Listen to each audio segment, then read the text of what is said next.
Hi, we're back for another episode of the One Piece live action review from Tales of Laughter.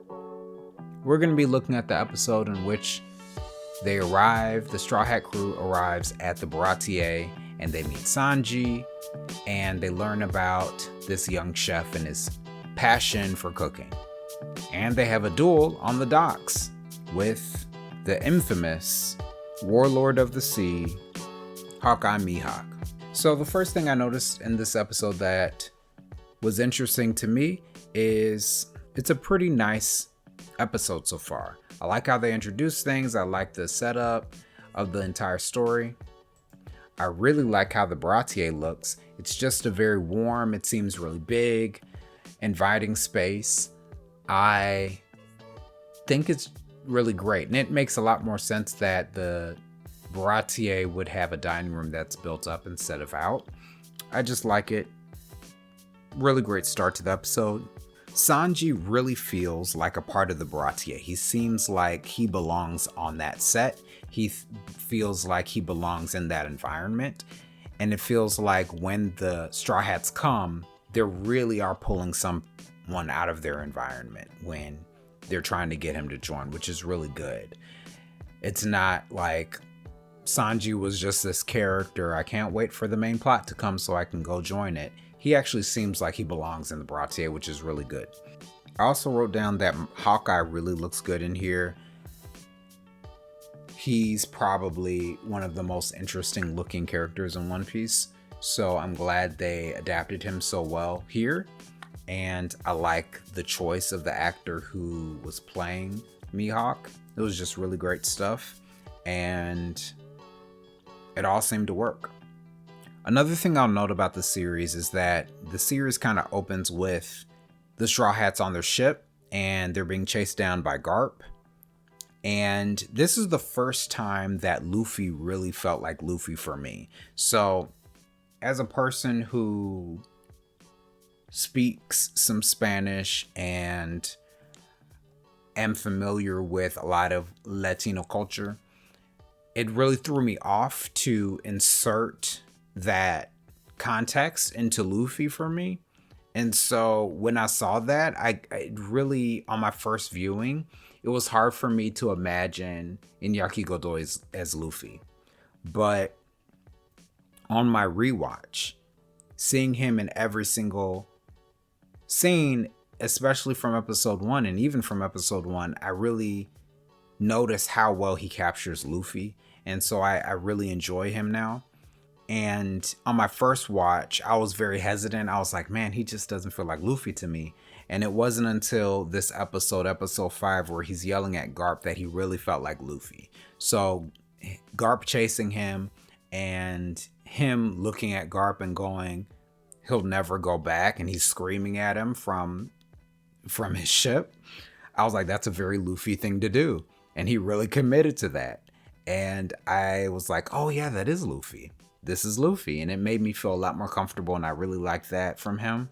That was the line that really captured Luffy for me in Inyaki's performance.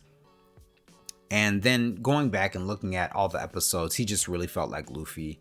It was really just a me thing that really kept me from being totally invested in his performance from episode 1, but in episode 5, this is where I was like, okay, this is Luffy. I also liked Garp laughing. I was not a huge fan of that Scottish accent that he has, but I really like how he was adapted in this episode. Garp is a very eccentric character for a Marine. Even though he's kind of stoic, he's very weird, and I'm glad that they kept his eccentricities here. And this is where you first see it, where he starts laughing at how Luffy got away from him. And so I really like that. He felt like Garp for the first time for me here as well. On a more of a level, I think I felt he was more Garp than Luffy was Luffy when I first watched this, but he really felt like Garp here. That eccentricity, that weirdness that he has, I really like that. And so I was glad to see it.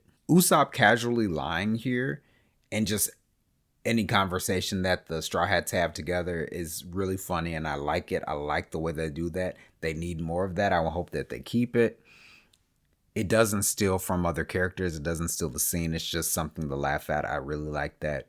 Sanji here doesn't quite look like Sanji, but he does feel like Sanji to me. And it's more about his bone structure than anything else, that he doesn't feel like Sanji.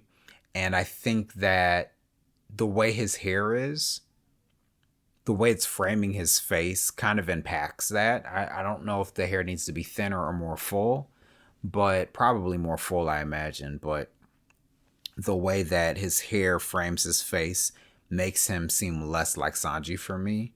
But he definitely feels like Sanji. He's a very Sanji actor. He captures him very, very well.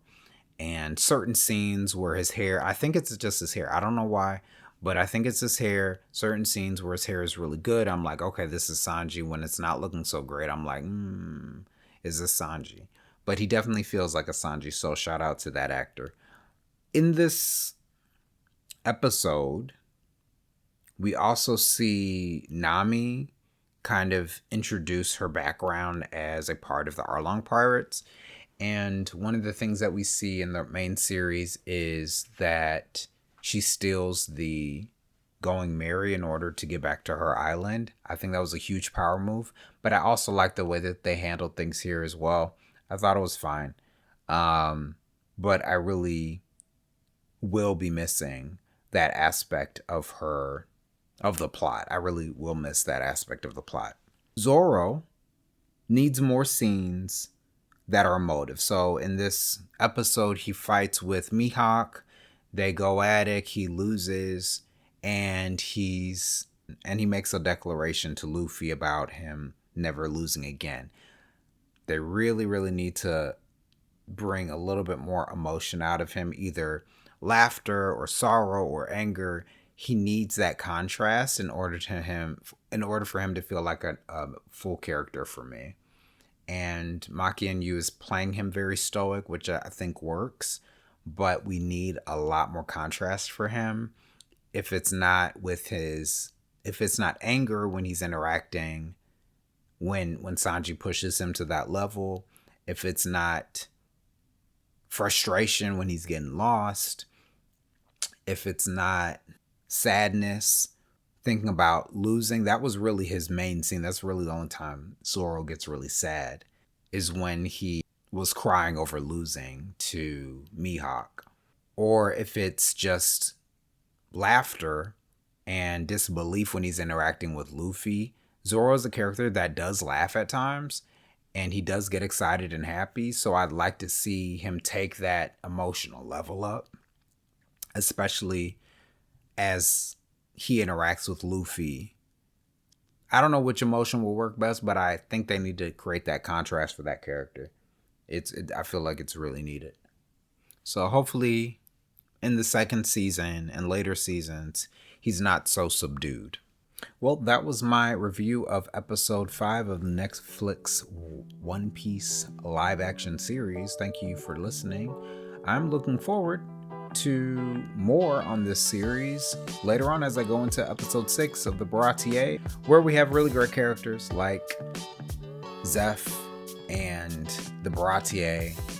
I feel like the set is a character. It's so great, and I'm really looking forward to it. So check out One Piece live action on Netflix, and check out this video, these reviews, very soon. And I'll also give this episode, I'll give it an 8.5. It was pretty good. See you soon.